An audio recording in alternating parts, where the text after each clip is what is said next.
Ya como algunos me conocerán, quien le habla es la maestra Sheila Marley Galvez Rojas.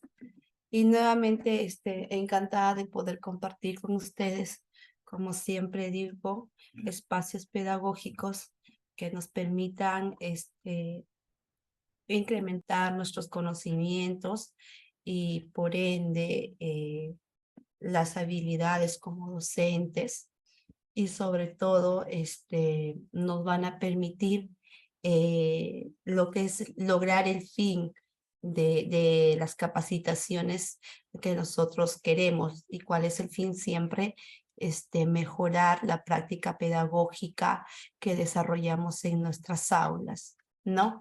Entonces, muchísimo gustosa yo de poder trabajar en este espacio pedagógico. ¿Ok?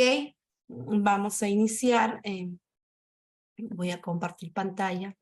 Vamos a hablar un poquito acerca de estos temas tan importantes, que si bien de repente ya en algún momento ya lo hemos escuchado, vamos a afianzarnos siempre, ¿no? Siempre hay algo nuevo que aprender, como digo. A ver. Estoy compartiendo, colegas. No sé si alguien me podría decir si se puede observar. Muy bien, ya me contestaron. Como siempre digo, me imagino que estamos en otras actividades, porque esa es una de las virtudes que nos permite estos espacios virtuales, ¿no? Que de repente podemos estar participando de este taller, pero tal vez de repente podemos también realizar otra actividad, ¿no? Entonces, comprendo eso, pero a la vez también cuando haya una participación o algo que opinar, me encantaría la participación activa, porque quien le habla siempre trato de que en los espacios que yo comparto, todos estemos participando. ¿Por qué lo digo? Porque nosotros también en el aula, ¿qué es lo que nos encanta? ¿Qué es lo que nosotros buscamos en el aula? E incluso es evaluada por una de las rúbricas, ¿no? El involucramiento. Entonces, en este espacio, por más actividades diversas que estemos realizando, entonces centrémonos para poder participar. ¿Ok? Listo. Buenas tardes. Ok. Enfoque de competencias. ¿Qué entendemos nosotros por el enfoque de competencias? Nosotros, eh, en el proceso de enseñanza y aprendizaje, en las aulas impartimos teniendo como base el enfoque de competencias. ¿Y qué entendemos nosotros por el enfoque de competencias? Vamos a ver. Voy a citar a este autor muy conocido como es Maciotra. Maciotra nos presentaba 3 imágenes, como la que ustedes están viendo, bastante atentos. Yo quiero que te centres, que puedas observar esas 3 imágenes y puedas deducir qué entiendes por estas 3 imágenes. En la primera imagen mostramos, ya en la primera imagen se está mostrando cómo es posible aprender un elemento importante de la natación. ¿Ya? Nosotros sabemos que un elemento importante de la natación, lógicamente, es la respiración, ¿ya? Entonces estamos observando nosotros un estante, ¿no? Así como que del material de vidrio, un estante de agua, un estanque de agua, donde lo suficiente para que pueda caber o entrar, pues, la cabeza de la persona o del individuo, ¿no? Entonces, ¿el qué hace en esta primera imagen? Fácilmente nosotros podemos deducir de que el hombre está reforzando o practicando mejorar la respiración, introduciéndose la cabeza dentro de ese estanque, ¿no? De esa forma él considera que así va a aprender a mejorar el tiempo de retención de respiración para poder nadar en el agua, ¿no? Entonces, esa es una forma de aprender. En la figura número 1 nos está mostrando esa imagen. Pero también, ojito, ojito, tenemos la imagen 2 y la imagen 3, ¿ya? Según la imagen 1, de esa manera se aprende a nadar. Pero en la imagen 2 nos están ilustrando otras formas que van a facilitar el proceso de natación, ¿no? ¿Cómo es posible? ¿Cómo es esto posible? Nos preguntamos, ¿qué se enseña realmente? ¿Qué se aprende realmente? Si nosotros nos damos cuenta en la imagen 2, las personas están como que desde en un artefacto, ¿no? Están de pechito y moviendo los pies, moviendo las manos para aprender a nadar. Tenemos la imagen 3 a una mujer, ¿ya? Que está moviendo también en otro tipo de colgada, con sogas en el cuerpo, en el tórax, ¿ya? Y lógicamente moviendo los pies y moviendo las manos, ¿ya? Entonces, de estas 3 maneras se está aprendiendo a nadar. Consideran ellos que se aprende a nadar. Desde un punto de vista práctica, el nadador que aprendió una técnica fuera del agua, se dice que si está aprendiendo a nadar fuera del agua, nos preguntamos, ¿sabe realmente nadar? ¿Tú crees que si vas a aprender a nadar fuera del agua, aprenderás realmente a nadar? Como que hay una duda, ¿no? Podemos dudarlo. En efecto, aprender el saber nadar no es aprender a nadar, porque el conocimiento aprendido fuera del agua no es lo mismo que el conocimiento aprendido en el agua. Aprender el saber nadar puede hacerse desde una sala, supuestamente según estas imágenes. Pero aprender a nadar solo puede hacerse en inmersión completa en la piscina. Aparentemente, si nosotros realizamos ejercicios fuera del agua, podemos creer saber nadar, pero más no vamos a aprender a nadar. Quiero dejar en claro esto. Yo puedo realizar ejercicios de repente acá en mi sala, ¿no? Mover la mano y mover el pie o colocar mi estanque de agua y sumergir mi cabeza y aguantar el tiempo de respiración para hacer todos esos ejercicios. Y puedo yo creer que ya sé nadar, pero realmente no estoy aprendiendo a nadar. Entonces, se debe hacer una diferencia entre la competencia saber aprendida de una forma descontextualizada, que quiere decir esto, que si yo voy a aprender a nadar y lo hago en una sala o en un campo, entonces quiere decir que estoy fuera de contexto. No es el lugar adecuado para yo poder aprender a nadar. Pero si yo o se le enseña al niño a nadar inmerso en la piscina, entonces él está aprendiendo de una forma contextualizada, en situ, se dice, en el lugar donde debería de aprender. Por eso ahí nos dice, y vuelvo a repetir, se debe hacer una diferencia entre la competencia saber aprendido de una forma descontextualizada, se puede saber, y la competencia en acción, en situ, es que aprenda el niño en situ, en la realidad, en el contexto mismo.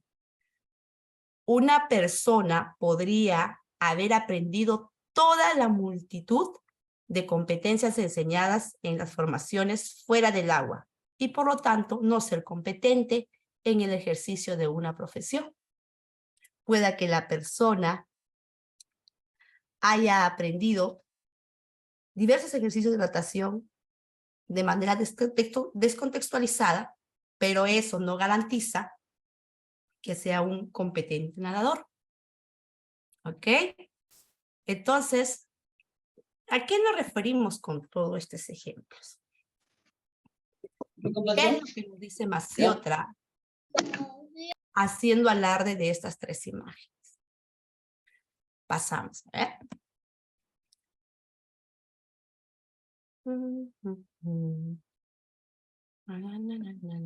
Listo. Ahí está. Listo. Domenico Maciotra nos dice que la competencia, que una competencia efectiva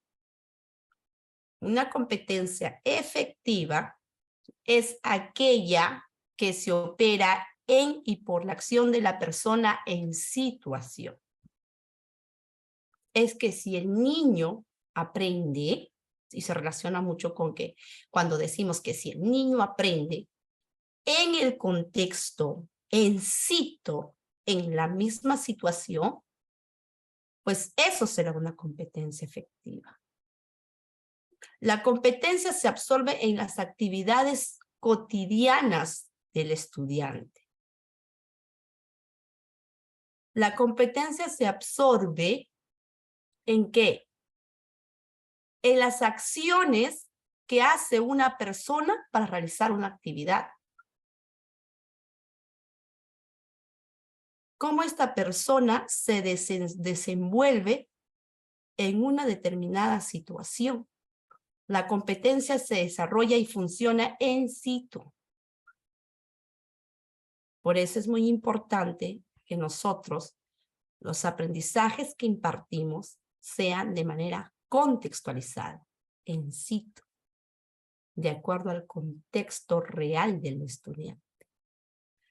Por lo tanto, es en la calidad de la acción de la persona que se realiza una actividad que es posible decidir si esta persona es competente o no, lógicamente.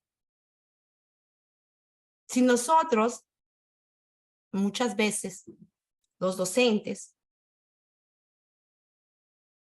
nos desempeñamos en nuestras funciones pedagógicas, de acuerdo a nuestra actividad que desempeñamos y cómo lo hacemos, podemos decir de que ese maestro, esa maestra es competente. Lo mismo pasa con nuestros estudiantes.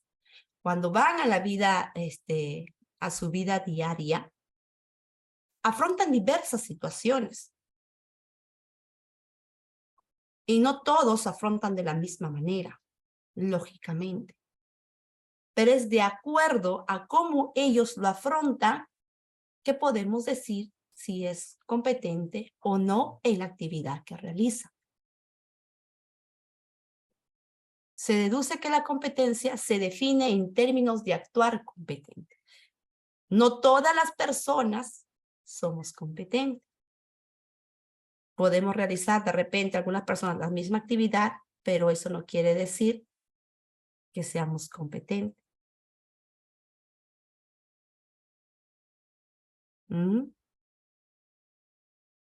Entonces, resaltamos esta parte nuevamente, donde dice que se deduce que la competencia se define en términos de un actuar competente, cómo nosotros nos desempeñamos en una determinada actividad o cómo afrontamos una determinada situación. ¿Ok? Estamos. No sé si me dejo oír. ¿Hay algún inconveniente, queridos colegas? Me gustaría que lo puedan manifestar, de repente por audio o tal vez por el chat. ¿Ok?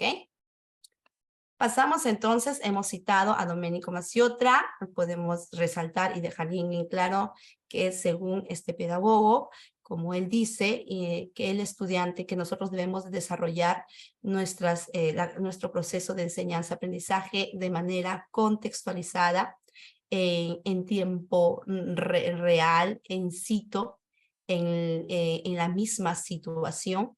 Es por eso que él plantea que las situaciones deberían de ser reales y que el niño pues debería de aprender, ¿no? Según su contexto, porque si nosotros lo vamos a alejar de ese contexto, entonces estaríamos trabajando de manera contextualizada, descontextualizada. Pasamos. A ver.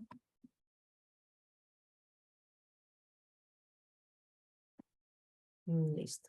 ¿Se escucha bien? A ver, colegas, me manifiestan por favor por el chat. ¿Me dejo escuchar? ¿Vamos? No hay problema, ¿cierto?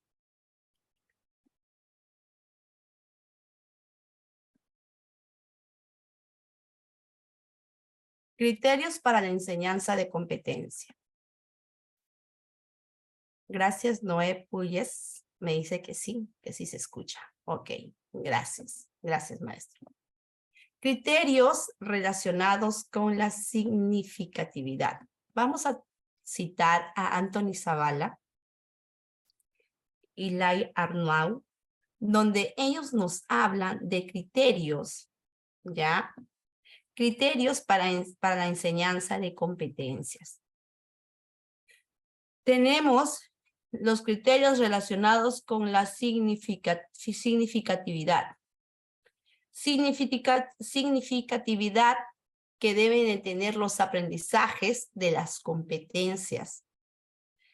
Para ello se brinda una serie de condiciones que se debe de tener en cuenta en todo el proceso y actividades de enseñanza. Para que estos criterios estén relacionados con la significatividad, dice que los conocimientos que nosotros vamos a impartir en las aulas deben de partir de qué. ¿Nosotros de dónde debemos de partir? Y eso es parte de los procesos didácticos, y en todos los procesos didácticos de todas las áreas está bien, especificado, ¿no? Según para que uno de los criterios de significatividad del proceso de enseñanza se dice que se debe de partir de los conocimientos previos con nuestros estudiantes,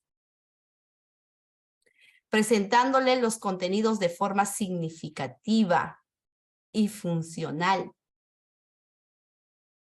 Lógicamente, cuando nosotros vamos a tomar una situación real, partiendo desde los saberes previos de nuestros estudiantes, ya de esa manera, ya es significativo.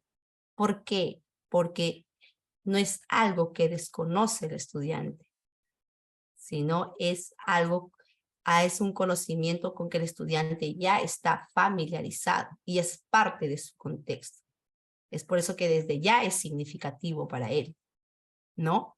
Pero tengamos en cuenta que estos conocimientos que se van a impartir a nuestros estudiantes estén enmarcados en su propio nivel de desarrollo y en su zona de desarrollo próximo concreto, provocándoles, se les va a provocar un conflicto cognitivo que deban resolver con la apropiada actividad mental.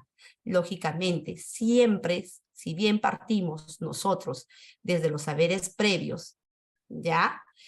Provocando así la significatividad y de acuerdo a su nivel del estudiante, también de esa manera vamos también a provocar en ellos el conflicto cognitivo para que ellos puedan desarrollar mediante una actividad mental y todo ello con una actitud favorable siempre, que nosotros estimulando, orientando, ¿ya? Orientándole para fortalecer su autoestima, su autoconcepto. ¿Por qué?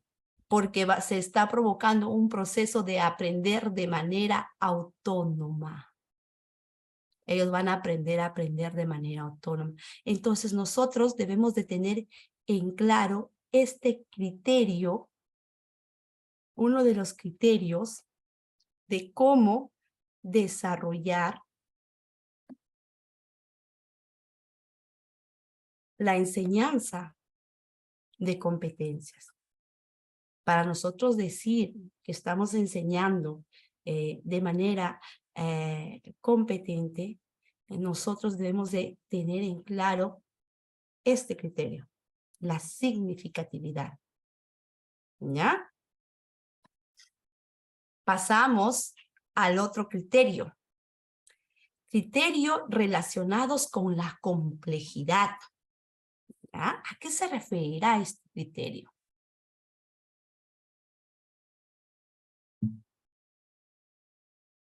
Las competencias, por muy específicas que estén, sabemos nosotros que las competencias que nosotros impartimos ya en nuestras aulas están textualizadas, ¿no? En nuestro diseño curricular. Como hemos visto, siempre se desarrollan en un proceso constituido por diferentes fases, ¿no es cierto? En las que en ningún caso la respuesta es simple, ¿no es cierto?, para poder llegar al desarrollo de estas competencias y para las que se exige una actuación estratégica. De tal modo que la complejidad no solo sea una circunstancia en la que se desarrollen los aprendizajes, sino que ésta sea un objeto prioritario de enseñanza. Se debe aprender a actuar en la complejidad.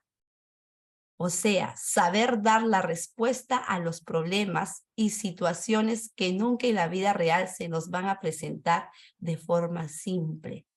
Actuación competente desde un pensamiento complejo.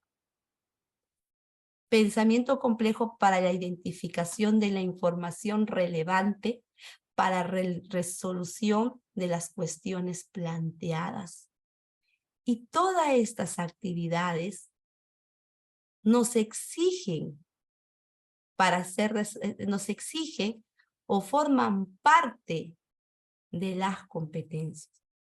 Para nosotros inculcar o desarrollar estas competencias según el nivel, siglo o grado de nuestros estudiantes, tenemos que orientar procesos donde el niño, procesos que son complejos para el estudiante, ¿no? Claro, siempre vuelvo a repetir, teniendo en cuenta su nivel o siglo en que el niño está abordando. Pero el desarrollo de estas competencias no son fáciles, son complejas. ¿Por qué complejas? ¿Por qué el desarrollo de estas competencias nos exigen actividades complejas? Porque en cualquier momento de la vida diaria del estudiante en que se lo pueda presentar, ellos van a saber ya cómo enfrentar esa situación. Qué habilidades combinar, qué conocimientos combinar para actuar de manera competente. ¿Ok?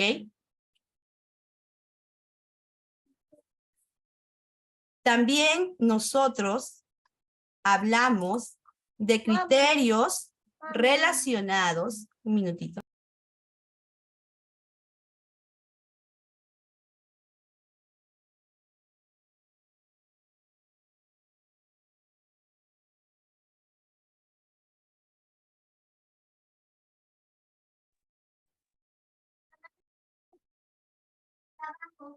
Ok, ok. Entonces, vamos a hablar de otro criterio relacionados con su carácter procedimental. Como hemos visto, cualquier acción competente implica un saber hacer en el que se hace necesario el dominio de sucesivas habilidades. Las actividades deben de partir de situaciones significativas y funcionales, a fin de que los procedimientos puedan ser aprendidos con la capacidad para ser utilizado cuando éste sea necesario. La secuencia debe complementar actividades que presenten los modelos de desarrollo de contenidos de aprendizaje, modelos donde se pueda ver todo el proceso que se presentan una visión completa de las diferentes fases. Para que la acción educativa sea lo más beneficiosa posible, es necesario que las actividades de enseñanza-aprendizaje se ajusten al máximo a una secuencia clara, con un orden de actividades que siga un proceso gradual. Lógicamente, todas estas actividades o todas estas competencias tienen una característica gradual, ¿ya? De menos a más según el siglo en que se está trabajando. Estos criterios son aportes del señor Anthony Zavala y Laila Arnau, donde nos habla pues acerca de los criterios de la competencia.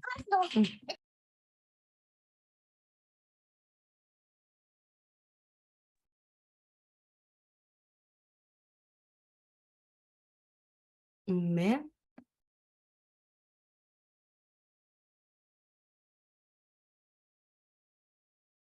Y según estos aportes ya de estos aportantes que hemos leído, podemos decir nosotros qué entendemos por competencia. ¿Ya? Listo. En nuestro diseño curricular, en nuestro programa curricular, nos dice que competencia se define como la facultad que tiene una persona de poder combinar un conjunto de capacidades a fin de lograr un propósito específico en una determinada situación, actuando de manera pertinente y con sentido ético. Eso es la definición que nos ofrece nuestro currículo nacional acerca de competencias. Bien claro, acá nos dice que una persona es competente si es capaz de combinar no una o dos habilidades o capacidades, sino es competente cuando es capaz de combinar un conjunto de capacidades, ¿no? ¿A fin de qué? A fin de lograr un propósito específico. Un propósito específico. No, mi amor, nadie la. Ser competente supone comprender la situación que se debe afrontar y evaluar las posibilidades que se tiene para resolverla. Esto significa identificar los conocimientos y habilidades que uno posee o que están disponibles en nuestro entorno. Yo como cuando una persona es competente, sabe cuáles son los conocimientos que posee o que le impartieron en el aula. ¿Cuáles son las habilidades que tiene o que ha desarrollado en todo el proceso de enseñanza y aprendizaje? Entonces, al tener esos conocimientos y esas habilidades, él evalúa cómo actuar frente a una determinada situación. ¿Para qué? Para que luego él pueda tomar una decisión y ejecutar o poner en acción la combinación que era seleccionada. ¿Qué quiere decir? Que si nosotros, por ejemplo, un estudiante va a ir al mercado a hacer la compra, ¿qué competencias va a combinar? Va a combinar competencias de las diferentes áreas, matemáticas, comunicativas, etc. Pero él, al momento de poder comprar un producto, va a evaluar qué productos llevar, qué es lo que le va a preguntar a la señora, qué es lo que va a pedir, cuánto va a pagar, cuál es el vuelto que va a recibir. Entonces, en esa manera ya está combinando o está haciendo uso de sus conocimientos, de sus habilidades. Entonces, cuando ese estudiante hace uso de estos conocimientos, habilidades o capacidades, está poniendo en juego todas sus capacidades, podemos decir que actúa de manera competente, porque está afrontando de manera pertinente una situación. Por eso es muy importante que en las aulas nosotros hagamos que nuestros estudiantes puedan aprender en base a situaciones de su entorno, que no sean ajenas a su realidad. ¿Para qué? Para que cuando se les presente en su vida diaria, sepan combinar sus conocimientos y sus habilidades, actuando así de manera pertinente, o como decía Masiotra, que acabamos de leer, una competencia efectiva. Asimismo, ser competente es combinar también determinadas características personales con habilidades socioemocionales que hagan más eficaz su interacción con otros.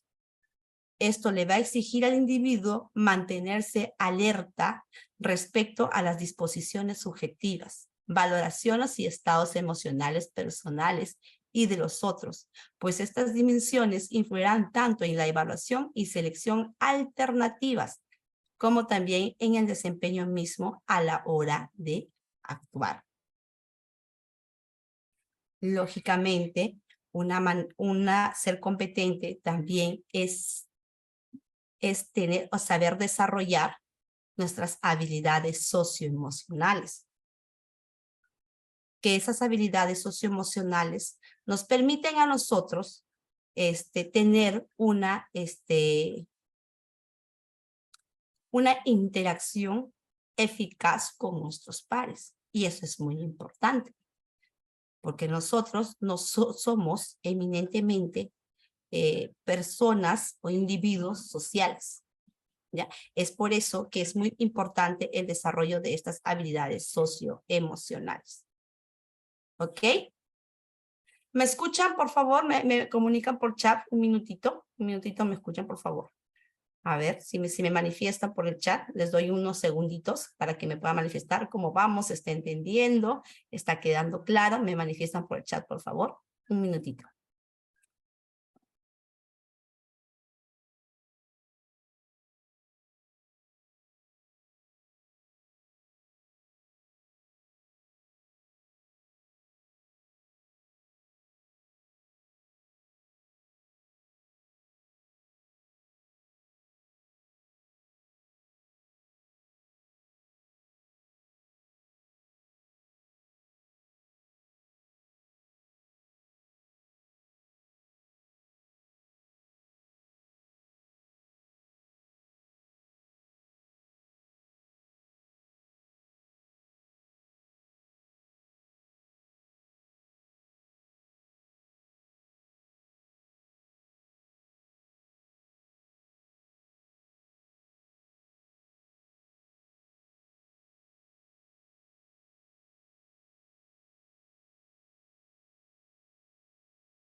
¿Listo? Gracias. Gracias a la profesora Elena, a Estefano, a Ceci, muy claro, muy bien. Listo. Por ahí me dice, a ver, también me hizo otra maestra, se le escucha, interesante en tema. Gracias, sí, maestro, gracias. Lo importante es que todo va quedando claro. Gracias. Lógicamente, hay un maestro que nos dice, y el sentido ético, Alejandro Rodríguez. Lógicamente, el sentido ético, los valores, sí, sí, nos habla mucho también el desarrollo de competencias, por eso estaba mencionando el desarrollo pues de las habilidades socioemocionales, ¿ya? El desarrollo de este sentido ético, sí, es parte de una persona competente. ¿Y cuándo podemos decir dónde está específicamente enmarcado en nuestro currículo? Lógicamente, pues en los enfoques transversales, porque cuando nosotros decimos para lograr estas competencias en nuestras aulas, tenemos que desarrollar los propósitos de aprendizaje, ¿no? Y parte de estos propósitos de aprendizaje, pues son pues las competencias, las capacidades, los desempeños, ¿ya? Y lógicamente los enfoques transversales. ¿Ya? Y cuando nosotros hablamos de los enfoques transversales, pues ahí está específicamente y bien claro mencionado los valores que nosotros trabajamos o debemos de trabajar en el proceso de enseñanza-aprendizaje. ¿Ya? Entonces ahí está el sentido ético y está enmarcado. No es que algo que esté aislado. ¿Ya? ¿Ok? Aclarando la pregunta del maestro. Gracias. Gracias también por el apoyo a aquellas colegas que han contestado el chat. Muchísimas gracias. Bueno, seguimos. Entonces ya tenemos claro. Voy a hacer un resumen pequeñito de lo que hemos estado hablando. Hemos hablado de qué se desarrolla, de qué entendemos por competencias. Para ello hemos citado a grandes pedagogos como Zavala y Maciotra, algo específico. Maciotra nos decía que para que podamos enseñar, una persona sea competente, no debe de aprender de manera descontextualizada, sino debe de aprender en la situación real, en situaciones reales de su contexto. Solo así puede decirse que es una persona competente, ¿ya? Que se puede aprender o podemos creer saber de diferentes formas, pero entender que yo ya sé o saber es cuando lo hacemos saber o aprender es cuando lo hacemos en la misma situación, ¿ya? En el mismo, en afrontar situaciones reales propias del estudiante. En situ, como decía Maciotra. Hemos hablado de ese pedagogo. También tocamos a Zavala, donde nos hablaba mucho de algunos criterios que nosotros debemos de tener en cuenta en el proceso de enseñanza y aprendizaje para el logro de competencias. Hablamos del criterio de significatividad, ¿no? Donde lo primero que es lo que se debe de enseñar en el proceso de aprendizaje de nuestros estudiantes debería partir por sus saberes previos, ¿ya? A la vez también tener en cuenta, conflictuarlo al estudiante y lógicamente de esa manera ya estaba lográndose en él un aprendizaje significativo. ¿Por qué? Porque él iba a aprender a resolver las diferentes situaciones de manera autónoma, ¿no? Pero partiendo de situaciones de su contexto. También nos hablaba Zavala que otro criterio es el criterio de la complejidad. Y la complejidad está enmarcada en todas las competencias. No solamente según la gradualidad de una competencia a otra, sino que el logro de una competencia exige Ahí está la complejidad. Exige combinación de habilidades, conocimientos, de actitudes. Ahí están los valores. Entonces, lograr una competencia no es fácil, sino tiene una determinada complejidad de acuerdo al nivel del estudiante. Y que el logro de esto, de esta complejidad, de esta competencia, hace que nuestros estudiantes puedan actuar pertinentemente en diferentes situaciones. Entonces, teniendo en cuenta el aporte de estos pedagogos, se relaciona mucho con lo plasmado en nuestro diseño curricular, cuando aquí también nos está diciendo lo mismo, que la competencia viene a ser la combinación de un conjunto de diferentes actividades, de diferentes capacidades, que diga, para poder lograr un determinado propósito específico de determinadas situaciones. ¿Ok? Entonces, ese es un resumen de lo que hemos venido ya trabajando. Vamos a seguir.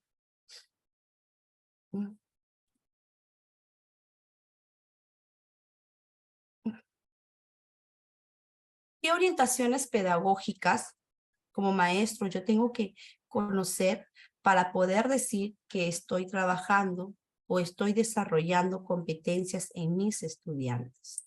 Si bien ya sabemos qué entendemos por competencia, hoy vamos también a conocer estas orientaciones específicas o estas orientaciones pedagógicas para el desarrollo de competencias.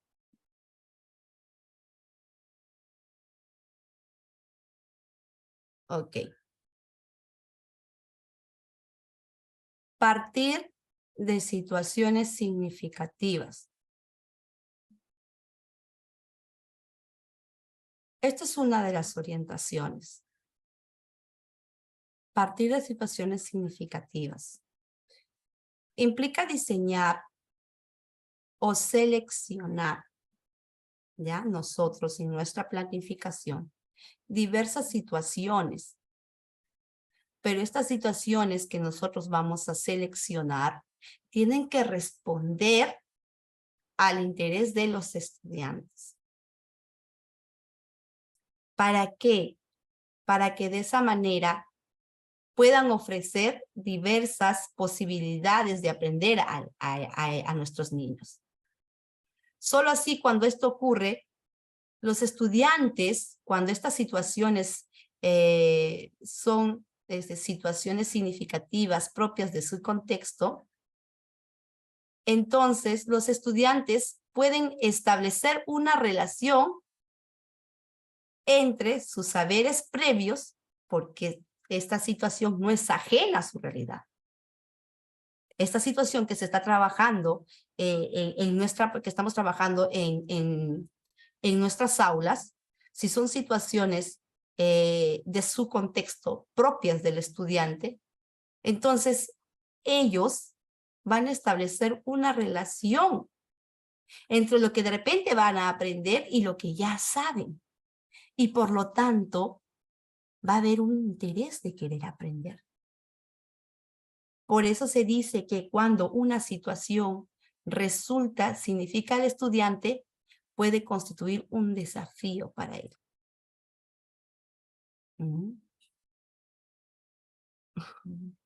¿Qué más nos dicen acerca de estas situaciones? ¿Ya? Nos dice que estas situaciones que nosotros planteamos en nuestra planificación cumplen un rol. El rol de retar las competencias del estudiante para que progresen de un nivel en el que están a un nivel mayor. Es por eso que muchas veces nos dicen de que estas situaciones deberían o deben ser potentes.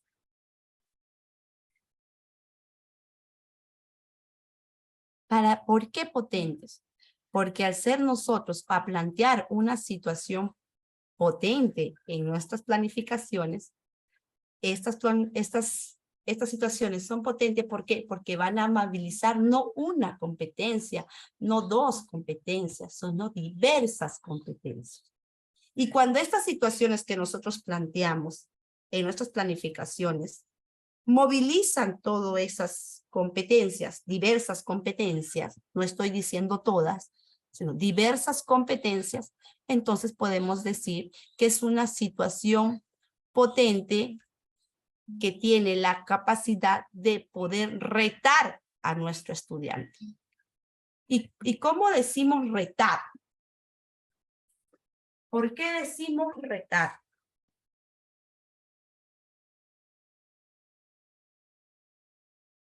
¿Por qué decimos retar?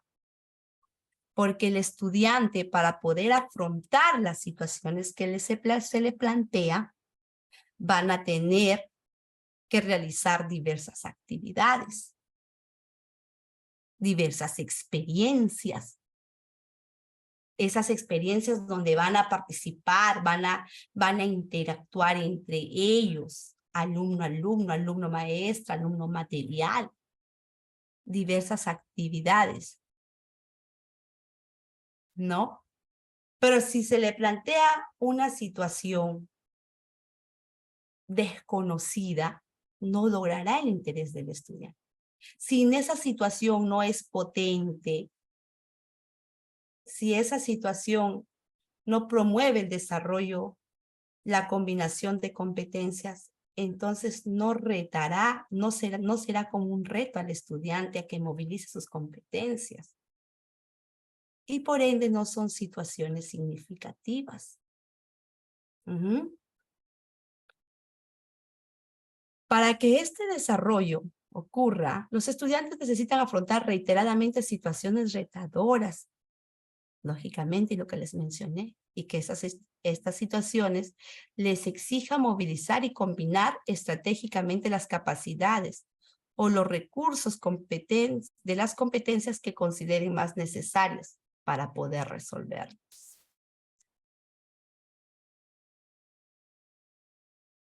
También nos dice que las situaciones pueden ser experiencias reales o simuladas, pero factibles, seleccionadas de prácticas sociales, es decir, acontecimientos a los cuales los estudiantes se enfrentan en la vida diaria, lógicamente, a los acontecimientos que sean de su interés. No necesariamente son situaciones en que todo se tenga que plantear como problema. En esta unidad vamos a mejorar la problemática, no necesariamente. Estas situaciones no necesariamente puede abarcar el desarrollo de una problemática, sino también situaciones, por ejemplo, de su interés. De repente, no sé, el mundial, ¿no?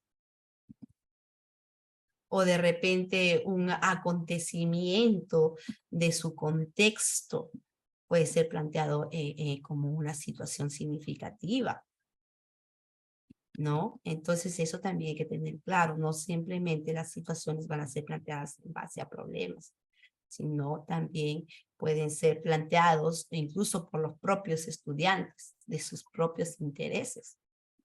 Aunque estas situaciones no serán exactamente las mismas que los estudiantes afrontarán en el futuro, sí los proveerá de esquemas de actuación. O sea, estas situaciones no necesariamente que van a afrontar en el aula, se les va a presentar tal y cual al estudiante. No se les va a presentar tal y cual, pero se les va a dar esquemas, ¿no? Van a aprender esquemas de cómo actuar en posibles situaciones. Y que cuando están en la vida diaria, estos esquemas de actuación van a ser utilizadas, ¿no? Van a ser seleccionadas y puestas en la práctica de competencias en contextos y condiciones que puedan ser generalizables, ¿ok? Entonces, es tener bien en claro esta esta orientación donde dice partir de situaciones significativas. ¿Por qué tengo que partir de situaciones significativas? ¿Ya? Pero aún en las aulas, si bien hay planificaciones donde se especifica ya esta parte, estas situaciones significativas de todo el proceso de enseñanza, aún todavía hay maestros que no concientizan de la importancia, qué tan importante es que nuestros estudiantes puedan aprender a partir de situaciones propias de su contexto, ¿no? Y aún se sigue, algunos, no todos, impartiendo, pues, por ejemplo, esas prácticas tradicionales, ¿no? De antes. Y no, para poder nosotros decir de que estamos trabajando bajo un enfoque de competencias, uno de los criterios o una de las orientaciones que debemos de tener en cuenta es que tenemos que estar trabajando a partir de situaciones significativas. Como decía Massiot, en situ, situaciones, contexto real, ahí, en tiempo real, en situaciones reales propias del estudiante. Ya, pasamos entonces a la segunda orientación.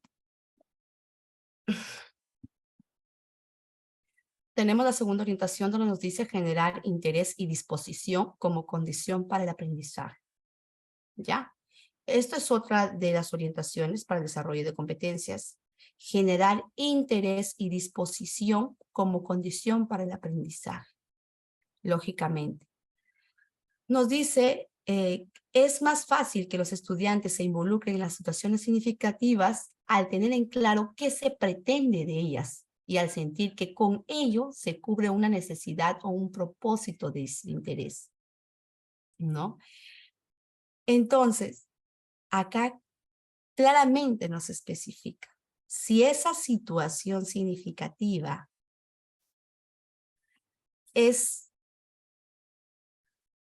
está relacionada con el contexto en el que viven nuestros estudiantes, lógicamente, desde el momento que planteas esta situación, según el contexto, ya estás provocando en el estudiante el interés del querer aprender. Ya se está logrando. ¿Por qué? Porque ya el alumno tiene un saber previo de lo que se quiere aprender. Así también se va a favorecer la autonomía de los estudiantes y su motivación para el aprendizaje, a medida de que puedan participar plenamente de la planificación de lo que se hará en la situación significativa. Como ellos conocen de lo que se quiere abarcar, entonces ellos participan también, ellos aportan también en la planificación. Se responsabilizarán mejor de ella si conocen los criterios a través de los cuales se evalúan sus respuestas y más aún si les es posible mejorarlas en el proceso. Hay que tener en cuenta que una situación se considera significativa no cuando el profesor la considera importante en sí mismo, no tiene que ser importante para el maestro, sino cuando es el estudiante quien concibe o quien percibe esta importancia, ¿no? Solo así, solo en ese caso puede brotar el interés.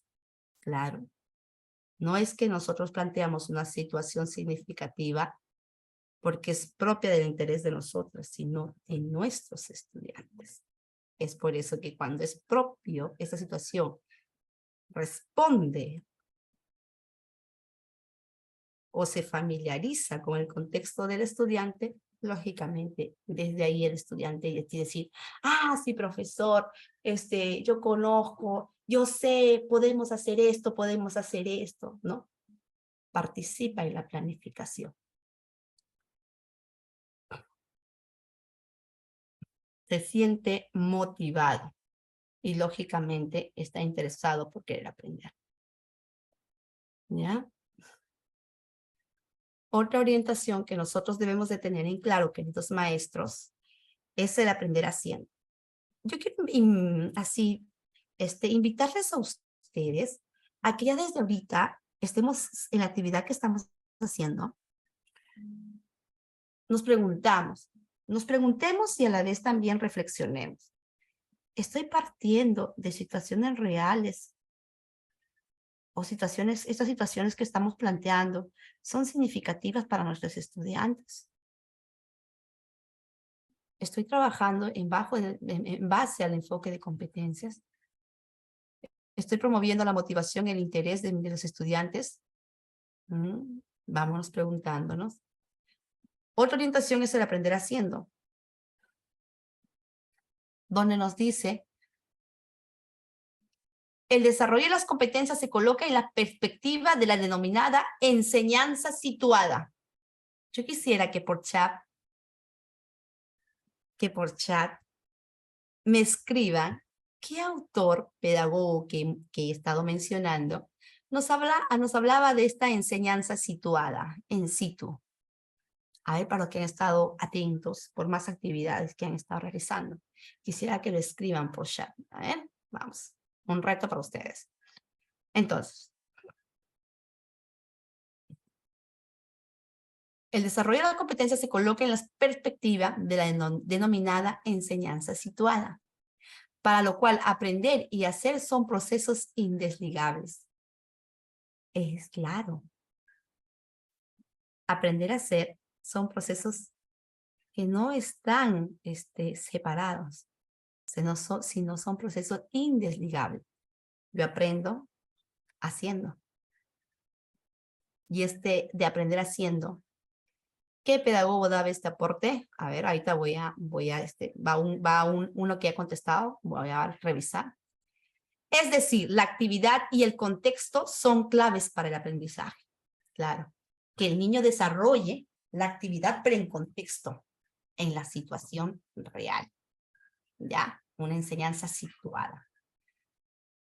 Entonces, es algo que está indesligable el aprender haciendo. ¿Ya? Para ello, construir el conocimiento en contextos reales o simulados implica pues que nuestros estudiantes, cuando estén en todo este proceso, pongan pues en juego diversas capacidades, combinen diversas capacidades en este proceso de hacer una determinada actividad.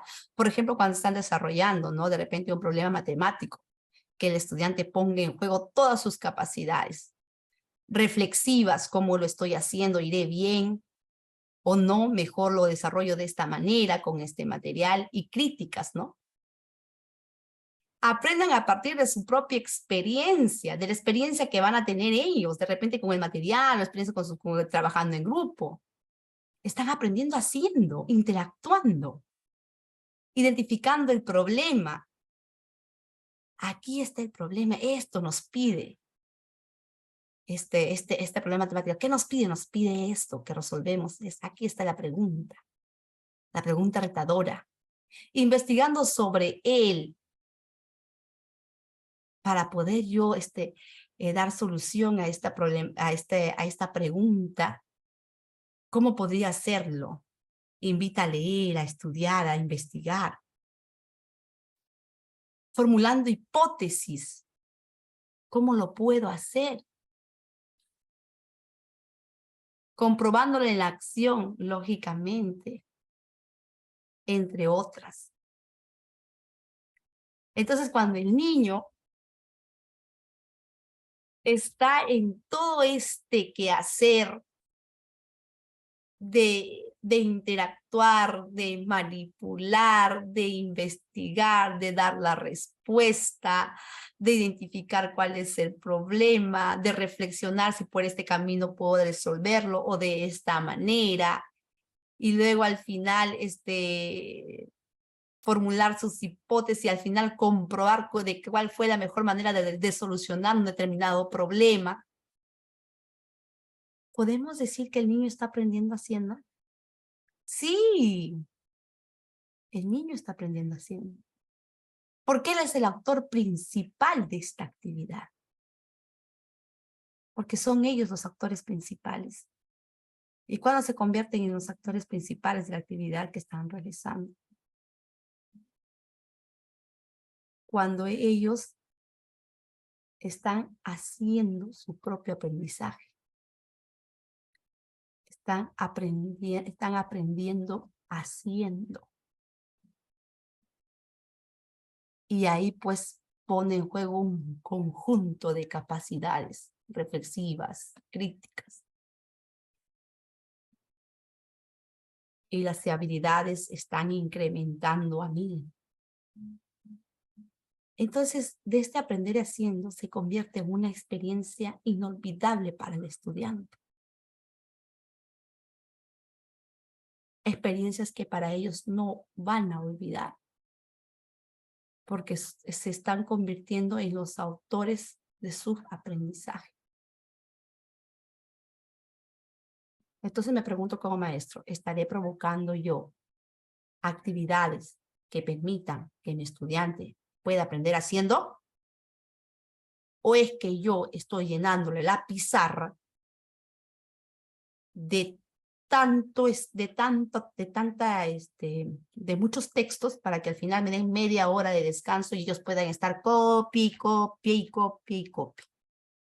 Comúnmente yo realmente como maestra no me siento bien cuando el aula los niños están escribe, todo el llenado del pizarrón. Y al final el maestro al fondo, sentado, ¿no? De repente revisando, no sé, o realizando otra actividad. Pero ahí no hay un aprender haciendo. Ahí es un aprendizaje repetitivo, más no un aprender haciendo. ¿Ok? Entonces, tengamos en cuenta estos maestros. Yo sí soy acá en este punto, soy una maestra de que no me gusta, no trabajo de esa manera en mi aula. No tengo alumnos pasivos, sino alumnos bastante activos. Y cuando tú al estudiante le provocas estas situaciones donde ellos puedan aprender haciendo, su nivel de expresividad incrementa, porque ellos se expresan cómo lo van haciendo, cómo lo van logrando, qué hicieron para resolverlo, qué material utilizaron, sus habilidades comunicativas, o según el conocimiento que se está impartiendo, matemáticas, va incrementando. Y como maestros nosotros, al escucharlos, sus respuestas, sus hipótesis, al escuchar cómo ellos reflexionan y al ver cómo ellos como estudiantes van mejorando el nivel en que se encontraban, del nivel en que se encontraban, hasta llegar a la zona de desarrollo próximo que nosotros queríamos, hasta lograr el propósito, pues nos sentimos como contentos y satisfechos y llegamos contentos a nuestras casas de lo que hemos logrado. Pero si nosotros llenamos la pizarra o le damos una actividad memorística o repetitiva, yo estoy seguro que ni como maestros nos sentimos contentos. ¿Ok? Entonces, muchos pues hablaban del aprender haciendo, de una enseñanza situada. Pregunté a la audiencia, Alejandro Rodríguez. Alejandro Rodríguez. Ok, Alejandro Rodríguez, maestro, muchísimas gracias. Ya el maestro acaba de contestar. Maciotra. Yo me imagino que ahí el profesor Soto está bastante atento a la hora de dar la nota de la certificación del diplomado. Tenga en cuenta, por favor, la participación de los maestros. Muy bien, con colega Alejandro Rodríguez. Qué gusto. Entonces, gracias por el aporte. No solamente hay uno que pasó, ya, Entonces, sí, es cierto, el profesor está bastante atento. Vamos a seguir. Partir de los saberes previos. Partir de los saberes previos. Les pregunto, en todos los procesos didácticos que se imparten en las diferentes áreas, ¿consideran partir de los saberes previos?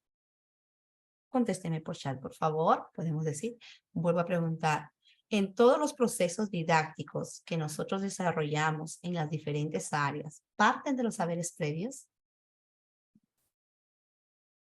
¿Ok? ¿Qué es, pues, partir de los saberes previos? Consiste en recuperar y activar a través de preguntas. Ajá.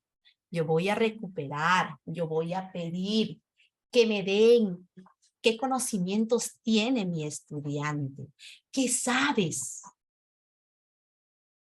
¿no? De lo que yo pretendo enseñar. Pero a través de qué? A través de preguntas o actividades o tareas, ¿ya?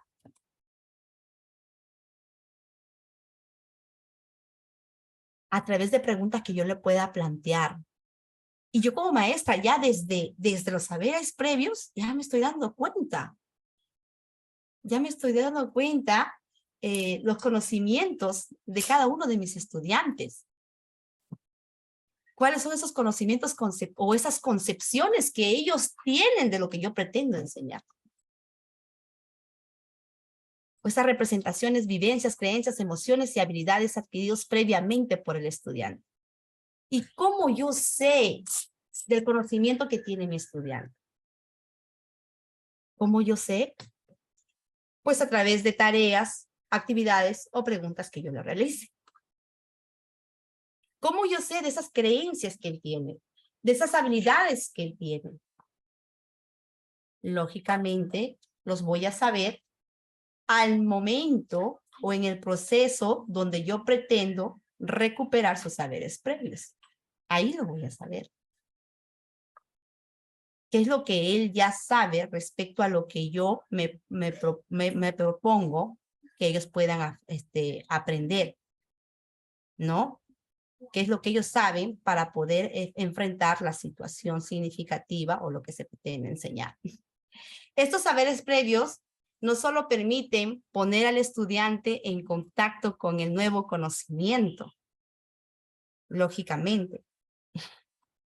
Hablamos de un aprendizaje significativo cuando consideramos que los saberes previos que tiene el estudiante con el nuevo aprendizaje que va a adquirir, ¿no? Por eso dice que estos saberes previos no solo permiten poner al estudiante en contacto con el nuevo conocimiento, sino que además son determinantes y se constituyen en la base del aprendizaje. Porque es a través de su saber previo, es la base para lo nuevo que ya va a aprender. Pues el docente puede hacerse una idea sobre cuánto ya sabe o domina mi estudiante a través de las preguntas que yo le realizo inicialmente en todas las actividades o en todos los procesos didácticos de todas las áreas. El aprendizaje será más significativo cuando más relaciones con sentido seas capaz de establecer el estudiante entre sus saberes previos y el nuevo aprendizaje.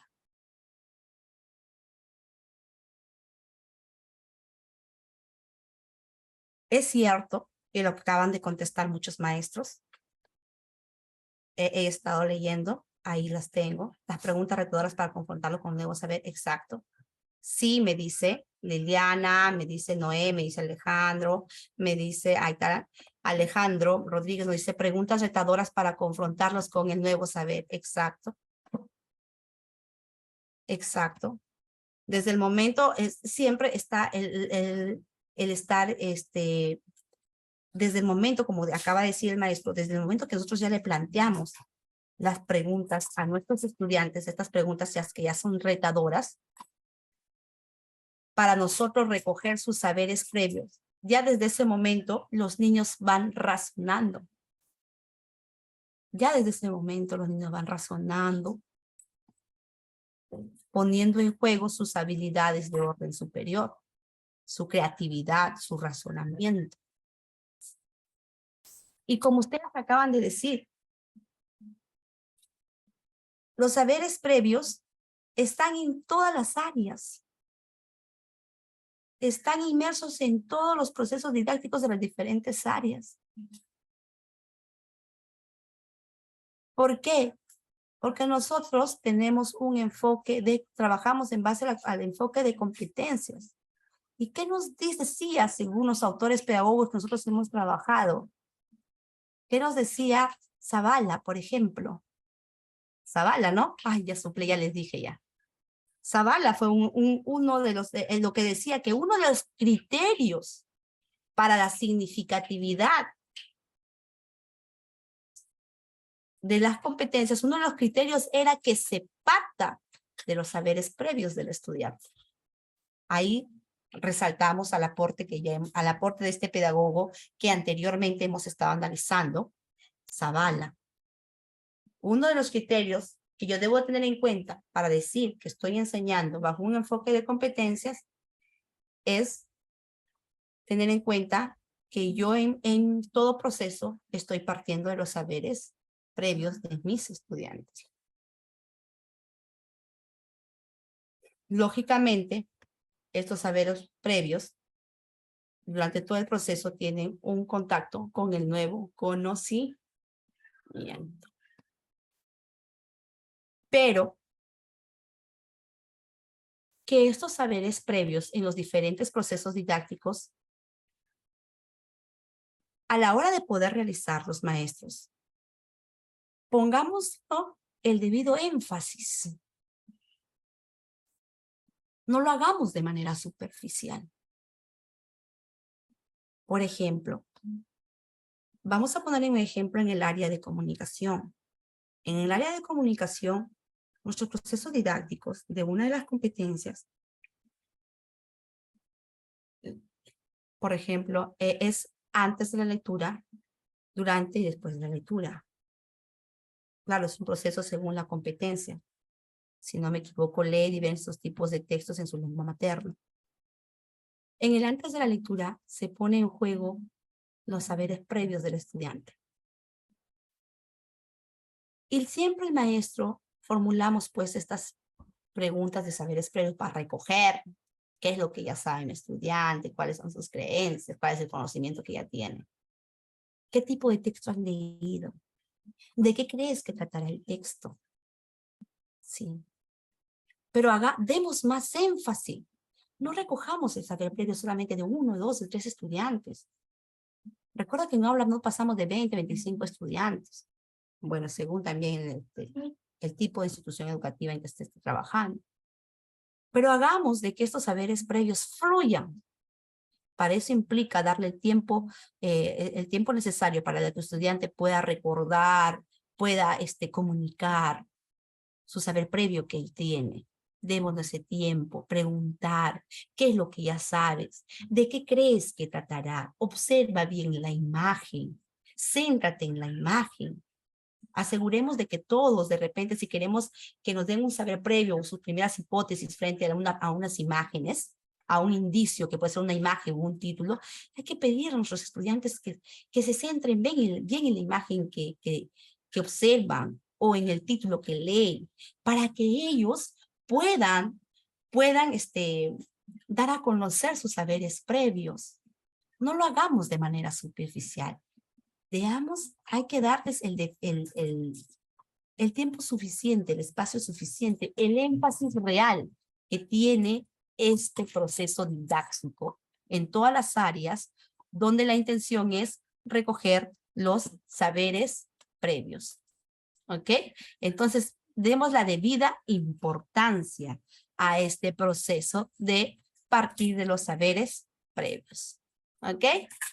Ok, colegas, entonces vamos quedando claros, nosotros nos seguimos preguntando. A ver, todas estas orientaciones que está hablando la maestra Sheila, donde nos dice de trabajar en base a situaciones reales, donde el niño tenga que aprender haciendo, donde hay que partir de los saberes previos. Todas estas actividades se estaré desarrollando en los procesos de enseñanza de mis estudiantes. Vamos reflexionando, ¿ok? Vamos reflexionando. Nos dice Maribel Sánchez, gracias Maribel, voy a leer tu aporte, no te preocupes, que Partir de los saberes previos consiste en recuperar y activar a través de preguntas o tareas los conocimientos, concepciones, representaciones, vivencias, creencias, emociones y habilidades adquiridas previos. Exacto. Ajá. Y todas esas. Muy bien, Maribel Sánchez. Gracias por tu aporte.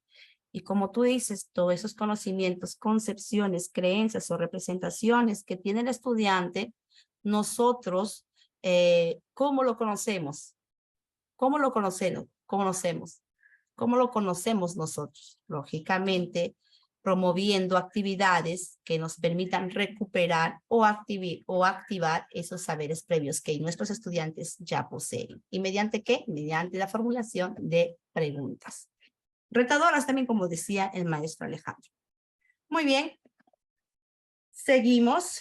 Gracias, Maribel. Gracias por estar atenta. Muchísimas gracias, maestra. Ajá, ahí están también los maestros aportando. Construir el nuevo conocimiento, lógicamente. ¿Qué entendemos por construir el nuevo conocimiento? Nos dice, se requiere que el estudiante maneje, además de las habilidades cognitivas de interacción necesarias, la información, los principios, las leyes, los conceptos o teorías que le ayudarán a entender y afrontar los retos planteados dentro de un determinado campo de acción. Exacto. Es parte de los procesos didácticos, es parte en estos procesos, se dan el tiempo suficiente para que los estudiantes puedan ellos investigar, ¿no? Investigar a través de la información o principios o las leyes o teorías que respalden lo que ellos han realizado o han propuesto anteriormente. ¿No es cierto? Vamos a hacer, por ejemplo, citamos a otra área, por ejemplo, en ciencia de ambiente, ¿no? Parte de los procesos, y en todas las áreas, pero vamos a hablar en esta área, por ejemplo.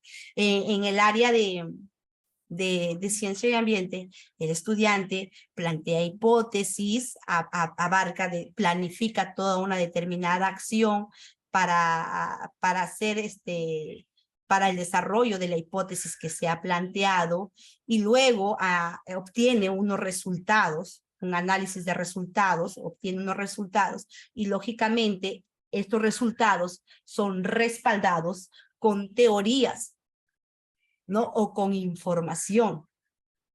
Entonces, de esa manera, el conocimiento ya viene, ¿qué está formando? Un nuevo conocimiento. Pero no es un nuevo conocimiento de que el profesor fue y le dio, toma, este es tu nuevo conocimiento. No.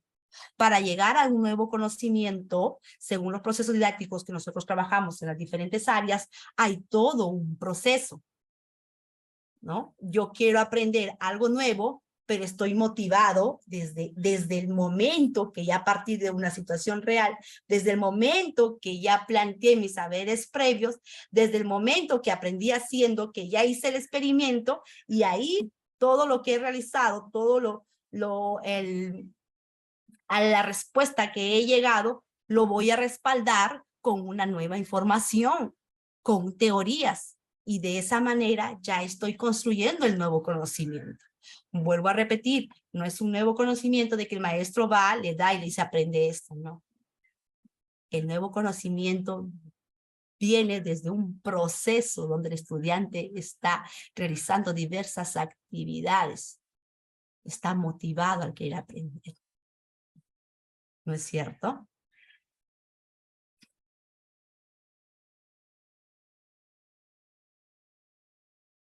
Importa que logre un dominio aceptable de estos conocimientos, así como que sepa transferirlos y aplicarlos de manera pertinente en situaciones concretas. La diversidad de conocimientos necesita aprenderse de manera crítica, indagando, lógicamente, produciendo y analizando información siempre de cara a un desafío y en relación al desarrollo de una o más competencias implicadas, lógicamente. Va a haber un momento en diferentes situaciones de que este conocimiento, este nuevo conocimiento que él adquirió, lo va a hacer uso en diferentes situaciones. ¿Ya? Pero como lo que acabo de decir, lo manifiesta también aquí lo que nosotros estamos leyendo.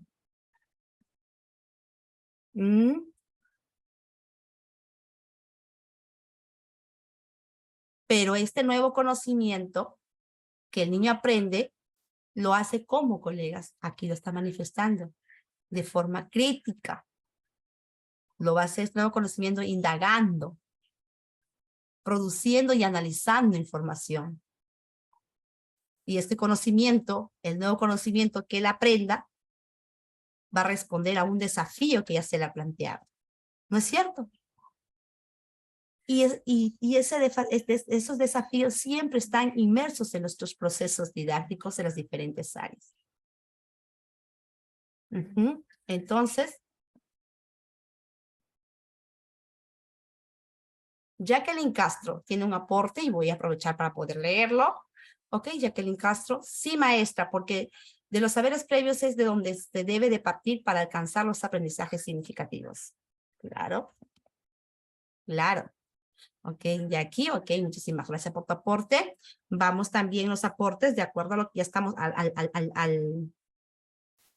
la orientación que estamos trabajando. Vamos, colegas, sigamos aportando, sigamos aportando.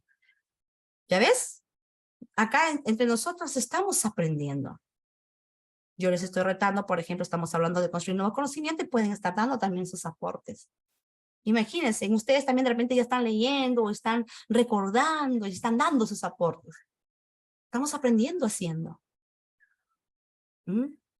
O construir un nuevo conocimiento. Viene todo un proceso en que estamos nosotros inmersos ahorita y de repente ya también voy a buscar una teoría que respalde lo que yo creo. ¿No? Pasamos, a ver, vuelvo a repetir, vamos nosotros reflexionando cuánto nosotros provocamos esta orientación. Estoy logrando que mis niños investiguen, revisen información, que respalden lo que están haciendo. ¿Están construyendo su nuevo conocimiento mis estudiantes? ¿Pero ese nuevo conocimiento está partiendo de un reto? Nos vamos preguntando. Entonces, si vamos logrando todas estas orientaciones que estoy hablando, entonces podemos decir que sí estamos trabajando bajo un enfoque de competencias. ¿Ya?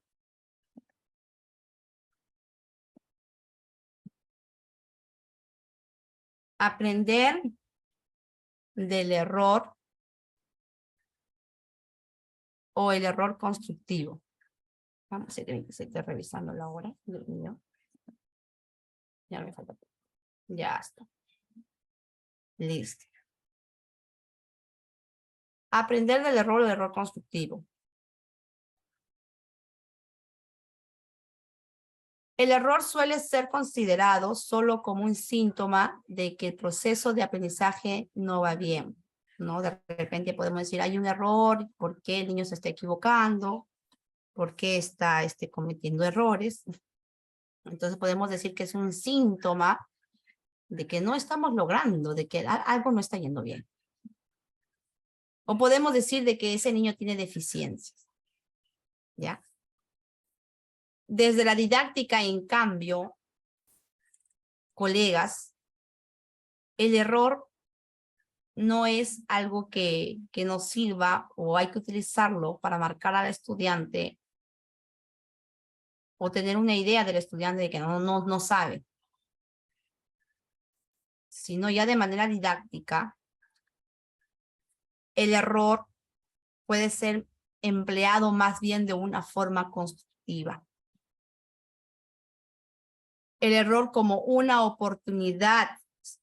Si nosotros de repente vemos a un niño que se equivoca, aprovechemos ese momento como una oportunidad de poder nosotros brindarle una orientación pertinente de que haga que el niño reflexione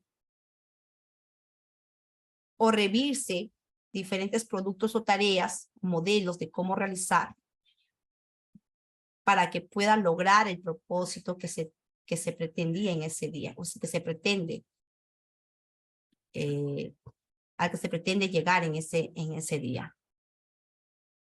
¿Ya? Entonces, aprovechemos de ese error. Muchas veces, hay veces cuando dejamos o retamos al estudiante en una determinada actividad, existe esta práctica pedagógica en que decimos, muy bien, Juancito, lo desarrollaste muy bien. O de repente, muy bien, Juancito, de repente Manuel, de repente se equivocó y tú le ayudaste, lo orientaste como maestro. Pero al final le colocas B, ¿no? Y nos preguntamos, ¿pero por qué B? Es que yo le orienté, o sea, fue con ayuda mía, podría decir la maestra. No, pues hay que colocarle también la nota que ha logrado. ¿Por qué? Porque nadie nos garantiza de repente que el otro estudiante, a la hora de responder de repente, no sé, una práctica o un desafío, de repente te dio con la respuesta por suerte, ¿no? O porque sí sabe realmente. Pero el otro estudiante se hizo notar de que tenía dificultades.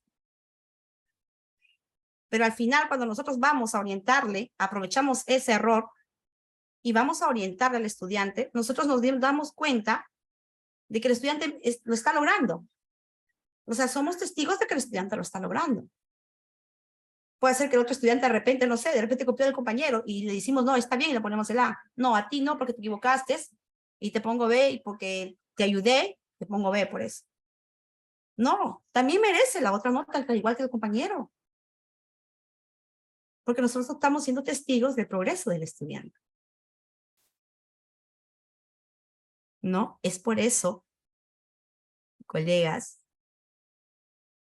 que no hagamos ese tipo de evaluación.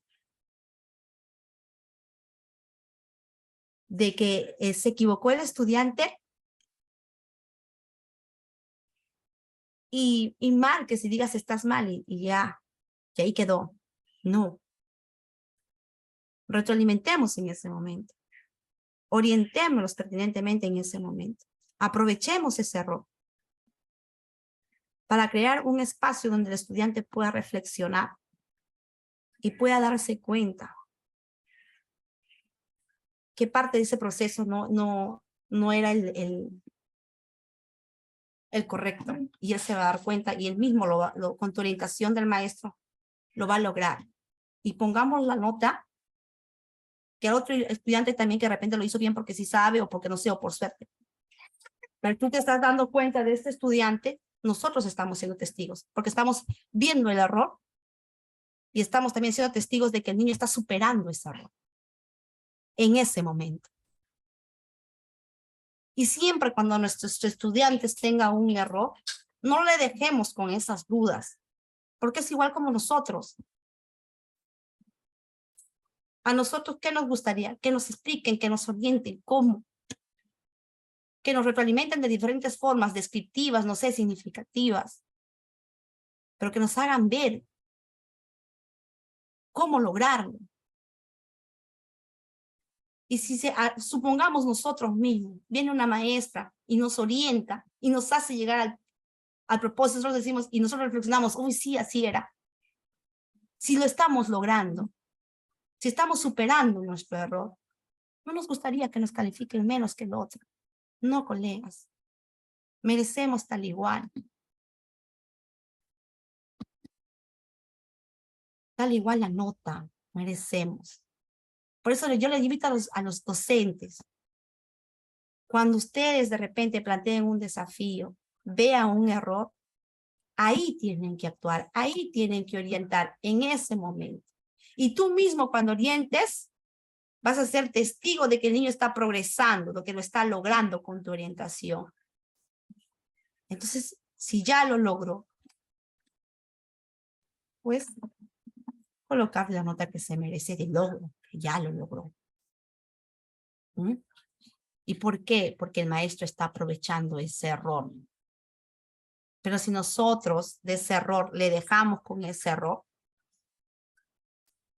pues en otra oportunidad también va a cometer el mismo error, porque el maestro nunca se dio el debido tiempo, espacio de poder orientarle. El error requiere diálogo, análisis, una revisión cuidadosa de los factores y decisiones que llevaron a él. Esta forma de abordarlo debe de ser considerada tanto en la metodología como en la interacción continua de profesor-estudiante. Claro. Ok, vamos a revisar. Tenemos acá un chat. Maribel Sánchez nos dice que construir el nuevo conocimiento se requiere que el estudiante maneje habilidades cognitivas de interacción, con la información o la información. Ok, maestra Maribel Sánchez, muy bien. Ahora esperamos el error o el error constructivo. También a otros maestros invitarla a que también puedan aportar por chat. Demos ese tiempo. Entonces, ¿qué opinan ustedes del error o el error construido? Para que yo les invite a ustedes a reflexionar, ¿qué pasaría? Yo les invito a ustedes en que siempre es importante la empatía, ponernos en el lugar del otro. ¿Qué pasaría si ese niño fueras tú y tú te equivocaste? Nosotros, ¿cómo vamos? Lo que nosotros queremos, ¿no? Que nos orienten, que nos aclaren el programa, que no nos dejen con nuestra duda. ¿Por qué? Porque es un error. ¿Dónde está mi duda? Que me incite a reflexionar el maestro, ¿no? Ok, entonces recordemos esto, aprender del error o el error constructivo. Aprovechemos el error. Alégrate. Si tus estudiantes se equivocan, alégrate. ¿No? ¿Por qué? Porque en esos errores se convierten en espacios para que como maestro entremos a tallar con nuestras orientaciones, logremos que nuestros estudiantes logren el conocimiento de ese día o la competencia, el propuesto de aprendizaje de ese día. Nosotros estamos asegurándonos de que ellos mismos lo están realizando, aprovechando el error constructivo. Porque de repente te puede marcar una respuesta así por suerte y nosotros creemos que aprendió, ¿no? Puede ser, o puede ser que marque la respuesta porque sí sabe. Pero si ve un error, aprovechar, ¿ya? Aprovechar ese error, partir de ese error o el error constructivo. Ok, pasamos entonces, seguimos. Generar el conflicto cognitivo. Requiere plantear un reto cognitivo que le resulte significativo al estudiante, cuya solución permita poner en juego sus diversas capacidades. Puede tratarse de una idea, una información o de un comportamiento que contradice o discute sus creencias. Se produce entonces una desarmonía en el sistema de ideas, creencias, emociones de la persona. Lógicamente, ¿no? Siempre nosotros tenemos que provocar el conflicto cognitivo en todas las actividades, ¿no? En todas las actividades o parte de los procesos didácticos siempre se está planteando un reto, ¿no? Y que abarcar o lograr este reto va a exigir que el estudiante ponga en juego diversas capacidades. O sea, si le planteamos, por ejemplo, un problema en matemática, por eso, plantearle un problema, por ejemplo, en el área de matemáticas, supongamos, entonces el estudiante va a poner en juego diversas capacidades, sus diversas habilidades, cómo lo voy a desarrollar, qué materiales voy a utilizar, asegurarnos de que este reto o este conflicto cognitivo no tenga una sola manera de resolver, sino tenga diversas formas de resolver. ¿Ya? Solo así podemos decir que es un conflicto cognitivo. Cuando las maneras de abarcar este conflicto no sea de una manera, sino tenga diversas formas de ser abarcados este conflicto cognitivo. ¿Ya? En la medida que involucra su interés, el desequilibrio generado puede motivar a la búsqueda de una respuesta, lo que abre paso a un nuevo aprendizaje, lógicamente. ¿Ya? Siempre el estudiante, cuando nosotros le planteamos un reto a los estudiantes y lógicamente son actividades o situaciones que ya son de su realidad. Lógicamente ya el niño está motivado y él va a querer resolver o va a tener el interés necesario para poder resolver de diferentes maneras el problema o el reto que ha sido planteado. ¿Ya? Por eso, generar un conflicto cognitivo es cuando al estudiante se le propone un reto que no sea abarcado de una sola forma, sino de diversas maneras. ¿Ok? Muy bien, vamos a generar siempre el conflicto cognitivo. A ver qué nos dice otra maestra. Alejandro Rodríguez, retos de alta demanda cognitiva. Lógicamente, Alejandro, lógicamente. Lógicamente.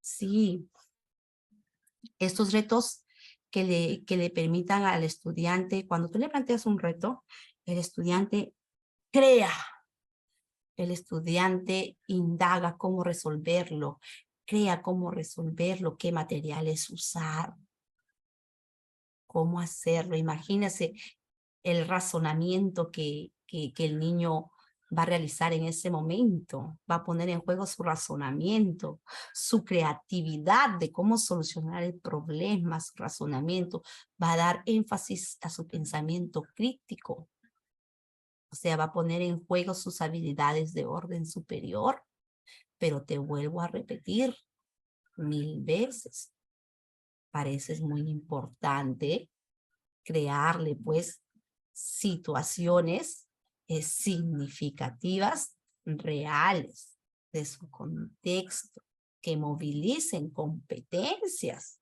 actividades que impliquen movilización de competencias, ¿ya?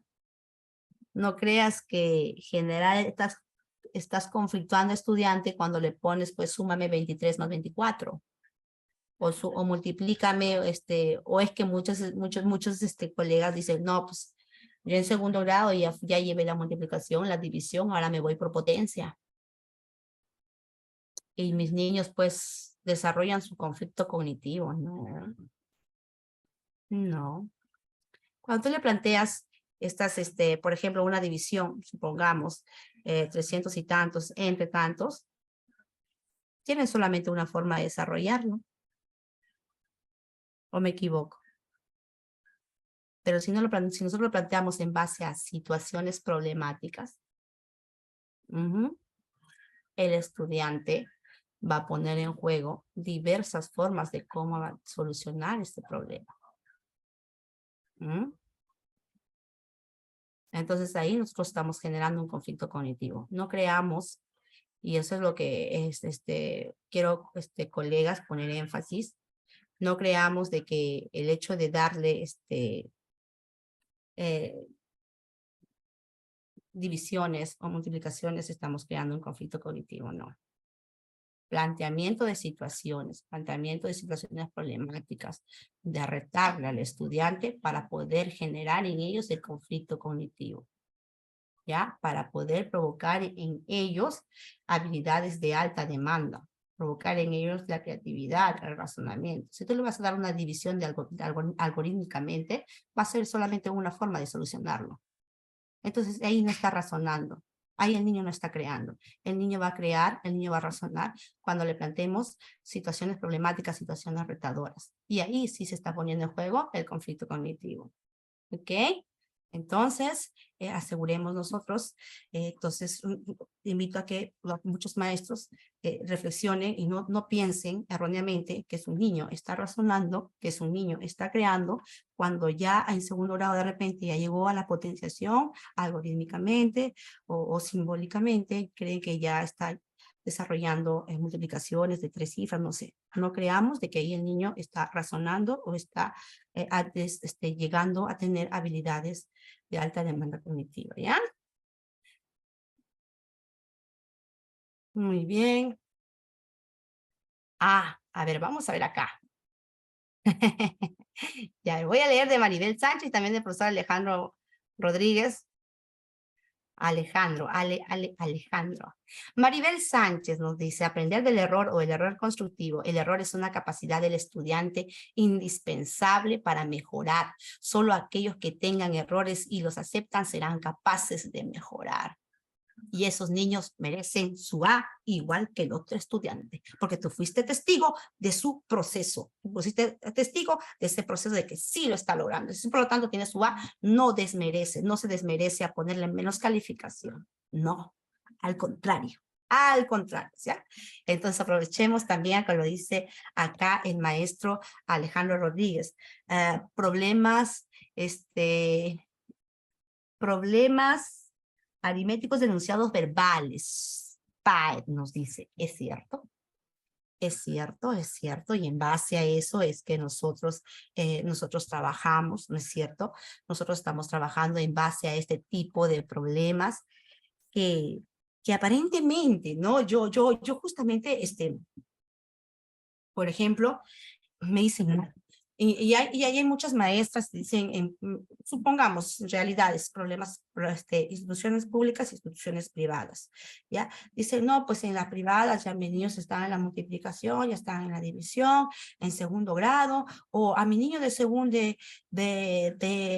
5 años, él ya suma, y en primer grado, en las estatales, recién están en sumando. No, no es que estén sumando, no es que estén restando algorítmicamente, no, colegas, no. Esos niños están analizando un problema. Los niños, según el siglo, por ejemplo, en primer y segundo grado, tienen que leer el problema en matemática, tienen que comprender el problema, tienen que buscar qué estrategia, qué material me permite llegar a ese problema. ¿Cómo lo puedo desarrollar?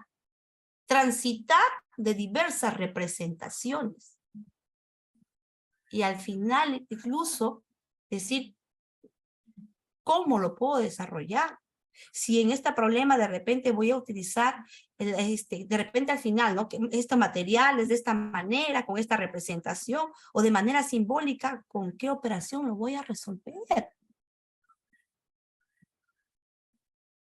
Hay muchos incluso problemas donde, al igual que nosotros, nos ponen un distractor, un dato que es un distractor, y el niño tiene que analizar ese problema. Ahí está en el conflicto, analizar, ahí estamos generando en ellos, estamos generando el conflicto cognitivo. Vuelvo a repetir, no es enseñarles simbolismo, ponerle nada más números y que desarrolle números, no, colegas. Es cuando tú al niño lo sientas y el niño tiene que él mismo leer, él mismo comprender, él mismo plantear su estrategia, él mismo elegir su material, él mismo formular su conclusión. Conflicto cognitivo al 100%. Ahí podemos decir que ese niño es competente. Pero si yo le voy a dar una suma de 23 más 24 y decir que es competente, no, pues sí. Ahí está teniendo una sola forma de desarrollar y para mí no es competente, porque ahí él no está comprendiendo, él no está planteando hipótesis, él no está utilizando diversos recursos, no está interactuando, no está creando, no está razonando. Simplemente está aplicando lo que el maestro le dijo, un aprendizaje memorístico, un aprendizaje repetitivo que el maestro le enseñó. Entonces, por mí que sume de 500 a 200, 300 y a miles, pero no está poniendo en juego su creatividad, su razonamiento. No está provocando que no estamos generando el conflicto cognitivo. Es muy diferente que cuando el estudiante desarrolle la representación simbólica a través del proceso de diferentes representaciones. Pero esas representaciones lo está haciendo en base a ¿qué? A una situación problemática. Ahí podemos decir nosotros como maestros que estamos generando el conflicto cognitivo. En segundo grado, en primer siglo, el niño tiene que tener la capacidad de leer, de comprender, de leer el problema, comprender su problema, utilizar la estrategia, cómo desarrollarlo, con qué material, y al final decir cómo lo resolvió. Imagínate, ese niño está poniendo sus habilidades al 100%, porque lo estamos conflictuando desde el momento que le planteamos o le damos el reto. ¿Ya? Entonces, seguimos. Tenemos el chat, a ver. Generar el conflicto cognitivo requiere plantear un reto cognitivo que le resulte significativo al estudiante, cuya solución permite poner en juego diversas capacidades, lógico. Pero si no le va a poner en juego diversas capacidades, entonces no es conflicto cognitivo, vuelvo a decirles. No es conflicto cognitivo. Entonces, aquellos maestros que piensan que están creando, no. Ya, no es. Cuando aquellos maestros que le dan una operación donde solamente tenga que hacer un solo proceso memorístico, no es que esté razonando, ¿ya? Entonces, ahí vamos también, les invito a seguir reflexionando. Listo. Seguimos con Jacqueline Castro. El conflicto cognitivo permite a los niños darse cuenta que los conocimientos que él tiene no son los únicos que existen, porque a través de experiencias significativas le va a permitir formar un nuevo esquema mental, lógicamente. Por ejemplo, cuando los niños buscan la solución de un problema, cada niño tiene diversas formas de cómo representarlo. A veces un niño dice, no, yo lo estaba representando así, yo lo hice así, pero puede aprender del otro compañero. Aprende otra nueva forma de cómo resolver ese problema, otro nuevo conocimiento. ¿Ya? Listo, seguimos. Vamos, ¿qué nos dice? Mediar el progreso de los estudiantes del nivel de aprendizaje a otro superior. La mediación, paciencia. La mediación del docente durante el proceso de enseñanza supone acompañar al estudiante hacia un nivel inmediatamente superior, ¿no? De posibilidades, zona de desarrollo próximo. A esa zona nosotros tenemos que llevar a nuestro estudiante con nuestra mediación de la zona real en que se encontraba nuestro estudiante, del nivel en que se encontraba nuestro estudiante hasta la zona de desarrollo próximo. Con respecto a por ejemplo, la mediación del docente durante el proceso de enseñanza supone acompañar al estudiante hacia un nivel inmediatamente superior de posibilidades. Zona de desarrollo próximo con respecto a su nivel actual, zona real de aprendizaje. Por lo menos hasta que el estudiante pueda desempeñarse bien de manera independiente. Eso es lo que nosotros queremos.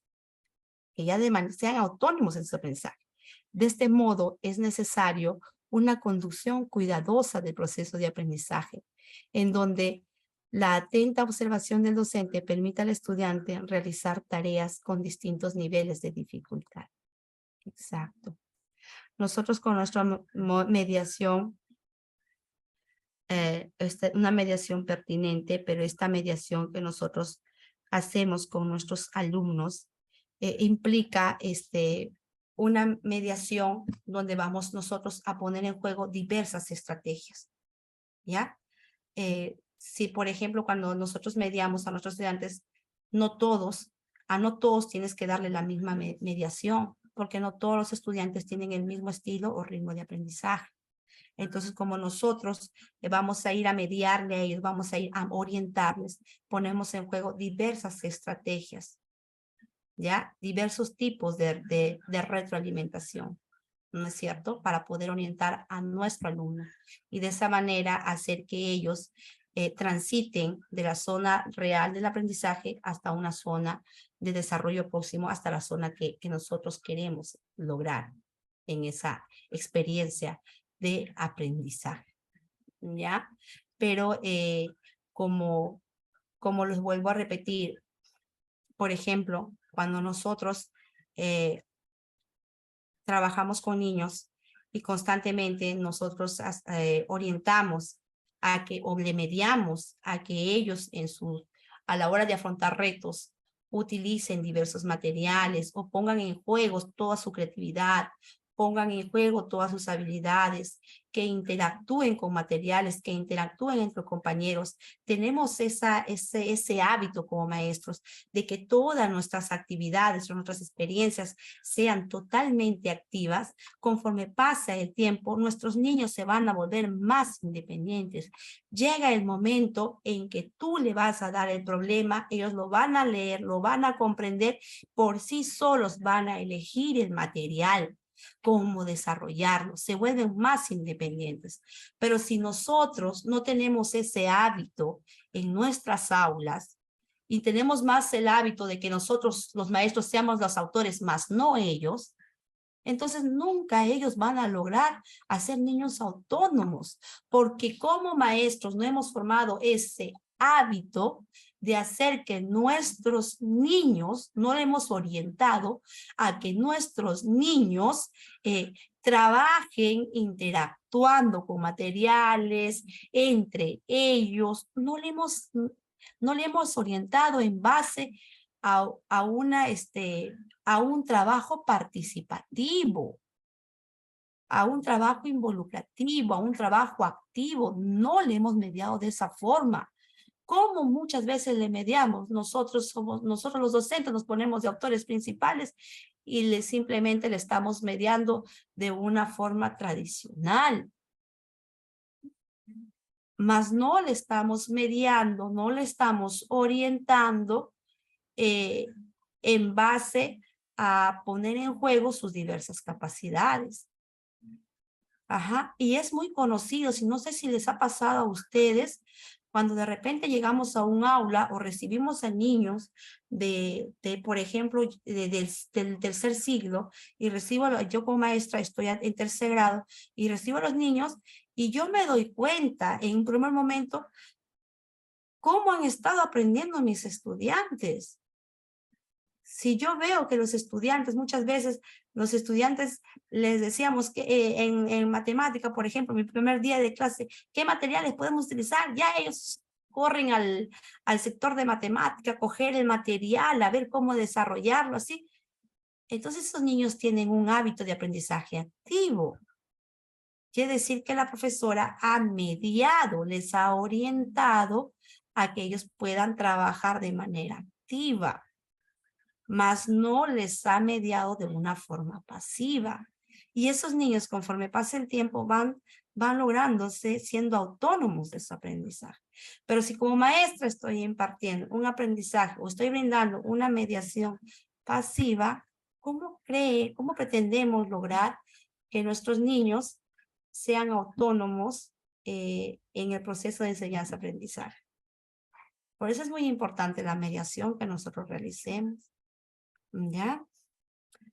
Okay. Promover el trabajo cooperativo. Dios mío, listo, estamos ahí. Listo, ya estamos terminando. Listo, ajá. Ok, para culminar. Esto significa ayudar a los estudiantes a pasar de trabajo grupal espontáneo a un trabajo en equipo, caracterizado por la cooperación, la complementariedad y la autorregulación. Se trata de un aprendizaje vital hoy en día para el desarrollo de competencias. Desde este enfoque se busca que los estudiantes hagan frente a la situación retadora en la que complementen sus diversos conocimientos, habilidades y destrezas. Así el trabajo cooperativo y colaborativo les permite realizar ciertas tareas a través de la interacción social, aprendiendo unos de otros independientemente de las que les corresponda realizar de manera individual. Es cierto, colegas, y siempre promovemos en las aulas este trabajo colaborativo. ¿Por qué? Porque nosotros, no hay un trabajo en el mundo en que tú digas, tú trabajas solo. No. Los niños, futuramente, a todos, somos personas eminentemente sociales. Y siempre vamos a estar rodeados de nuestros compañeros. Y aprendemos acá, hay que enseñar a los estudiantes a este trabajo cooperativo, a ese trabajo donde ellos puedan interactuar, ¿ya? Y a la vez también autorregular sus emociones. No sé si ustedes se han podido percibir que cuando realizamos este trabajo formativo, ahí se ve también incrementa el liderazgo de nuestros estudiantes. ¿Mm? De que unos aprenden de otros. Pero ¿cómo hacemos de que todos ellos, un trabajo colaborativo, porque todos tienen un propósito, todos tienen esa convicción de poder dar solución a un problema, por ejemplo, a un reto que se les ha planteado? ¿Cómo nosotros, como maestros, promovemos este tipo de trabajo en las aulas? Planteando diversas actividades grupales, tareas grupales, ¿no? Entonces los niños desde ahí ya están siendo competentes. Desde ahí ya estamos formando líderes. Y que futuramente ellos se van a desempeñar competentemente bien en el trabajo que se desempeñe. Porque saben trabajar en grupo, saben trabajar colaborativamente en equipo. ¿Ya? Promover el pensamiento complejo. La educación necesita promover el desarrollo de un pensamiento complejo para que los estudiantes vean que el mundo de una manera integrada y no fragmentada, como un sistema interrelacionado y no como partes aisladas, sin conexión. Desde el enfoque por competencias se busca que los estudiantes aprendan a analizar la situación que los desafía relacionados sus distintas características a fin de poder explicarlas. Nosotros, colegas, desde el momento que nosotros enseñamos en las aulas, somos conscientes que lo que nosotros enseñamos o lo que nuestros alumnos aprenden son como herramientas que le van a servir en su vida diaria. Enseñarles que el mundo no está aislado de lo que está aprendiendo en las aulas. No es algo que esté fragmentado, ¿no? Que ellos tienen que saber o ser conscientes que lo que están aprendiendo les va a servir en su vida o les es útil en su vida, en la vida diaria o en la vida o en los retos o en las situaciones que afrontan fuera de las aulas. ¿Ya? No es que estemos trabajando o educándonos de manera aislada. Ok, colegas, muchísimas gracias. Yo espero que estas orientaciones están en nuestra programación curricular, ¿ya? Y simplemente es hacerles un recordatorio de que estas orientaciones se deben de cumplir en el proceso de enseñanza-aprendizaje, desde nuestra planificación, ¿ya?